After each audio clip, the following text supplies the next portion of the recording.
എൻ്റെ ഭവനത്തിൽ രക്ഷയുടെ സന്തോഷം ഇന്ന് നിറയും. എൻ്റെ വീടിനകത്തുള്ള പ്രതിസന്ധികൾ മാറും. എൻ്റെ മക്കളിലുള്ള സാഹചര്യങ്ങൾ മാറും. ഞാൻ ഇന്ന് സത്യദൈവത്താലും സത്യവചനത്താലും അനുഗ്രഹിക്കപ്പെടും.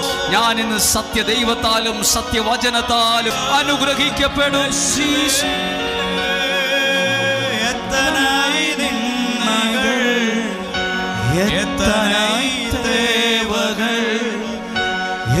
சூழலின்றாலும் உம்மை பார்க்கின்றேன்.